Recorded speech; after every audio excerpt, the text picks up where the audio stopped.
चलिए शुरू करते हैं आज का वीडियो ऊपर वाले के नाम से। आज का वीडियो रियल इंटरटेनमेंट चैलेंज से लिया गया है।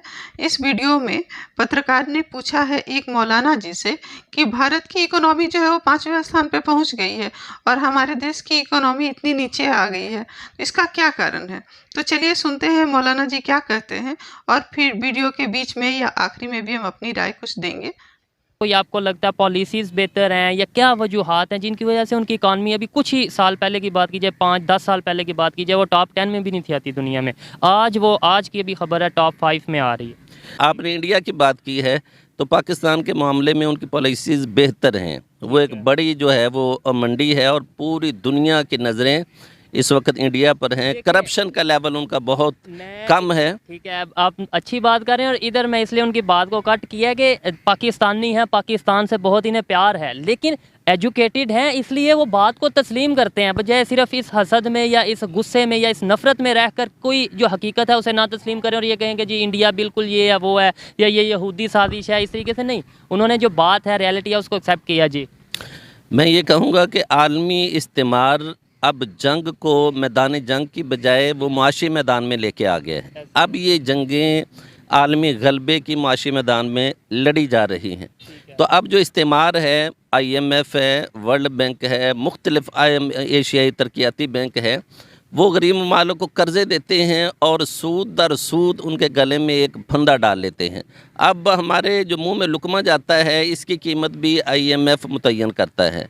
हमारे गरीब के मोटरसाइकिल में जो तेल जाता है, हम जो पानी पीते हैं, हर चीज़ की कीमत IMF मुतय्यन करता है। और हमारे वज़ीर आज़म ये वाज़े तौर से कह चुके हैं कि हमें सांस लेने से भी पहले IMF से परमिशन चाहिए, इजाज़त होनी चाहिए। ये बड़ी सोचने वाली बात है और पाकिस्तान की जो आवाम है, पाकिस्तान की जो ख़ास तौर पे यूथ है, उन्हें इन चीज़ों से दूर रखा जा रहा है ताकि जब उन्हें असल मसाइल का पता चलेगा तो इनकलाब आएगा और इनकलाब से शायद बचने के लिए जैसे भी जो भी है, लेकिन इन इश्यूज़ पर बहुत कम लोग बात करते हैं। मुझे ये बताएं, इंडिया की आगे बात स्टार्ट की थी क्योंकि आज टॉपिक भी यही है कि इंडिया की पॉलिसी कैसी है और क्यों वो दुनिया में तेज़ी से इकॉनमी वाइज ग्रो कर रहा है। वजह क्या समझते हैं? उनका एजुकेशन सिस्टम बेहतर है, उनमें अवेयरनेस आ चुकी है, पॉलिटिकल स्टेबिलिटी है या कोई और रीज़न है?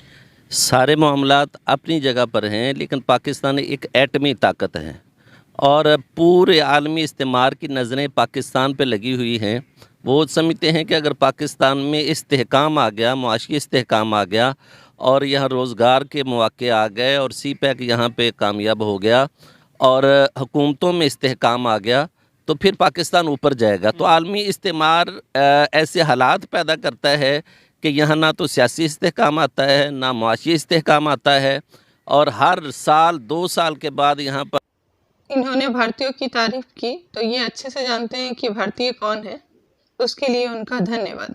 लेकिन पाकिस्तान का कोई आदमी जब ये बोलता है कि हम एटमी ताकत है और दुनिया इससे डरती है, तो मालूम नहीं क्यों लगता है कि वो दुनिया को धमकी दे रहे हैं कि देखो हमारे पास एटम है, मेरी बात ना सुने। तो इन्होंने सूदी निजाम की बात की, तो जब दुनिया में और भी जो मजहब के लोग हैं और वो सूद पर चलते हैं और उससे अगर दूर रहने की बात है तो सही है, आप दूर रहिए, कोई इंडिया अगर तरक्की कर रहा है, कैसे तरक्की कर रहा है? मेरा आज का टॉपिक ये है कि वो इतनी ज़्यादा आबादी है, उनके लिए तो आबादी को मैनेज करना भी मुश्किल है। इंडिया में भी बहुत आपको पता है कि वहाँ भी जो है ना रोटी का ही मसला है। नहीं, रोटी का मसला नहीं है। आज अभी रिपोर्ट, इंटरनेशनल रिपोर्ट, गुर्बत इतनी गुर्बत है कि दो वक्त की रोटी नसीब। IMF की रिपोर्ट के मुताबिक इंडिया जो उनसे एक्सट्रीम लेवल पॉवर्टी है उस पर बहुत हद तक कंट्रोल कर चुका है। 1 to 2% उधर एक्सट्रीम लेवल पॉवर्टी रह चुकी है। और सेकेंडली एक चीज़ जैसे मुफ्ती साहब ने बोला है ना कि वहाँ करप्शन इतनी नहीं होती, ठीक है ना। यहाँ जो भी बंदा ऊपर जाता है वो करप्शन के लिए जाता है। जो बंदा इलेक्शन लड़ता है उसका मतलब यही होता है कि मैंने ऊपर जाके पैसा कमाना है। अब हमारा आम बंदा इलेक्शन नहीं लड़ सकता, बहुत पैसे लगते हैं और पैसे इसलिए लगाते हैं कि जब हम हुकूमत में आएंगे तो ये पैसा हम पूरा करेंगे। वो फिर पहले 4 साल वो अपने बारे में सोचता है, 4 साल के बाद फिर हुकूमत ही ख़त्म हो जाती है। हाँ जी, बहुत शुक्रिया, अच्छा लगा इनसे बात।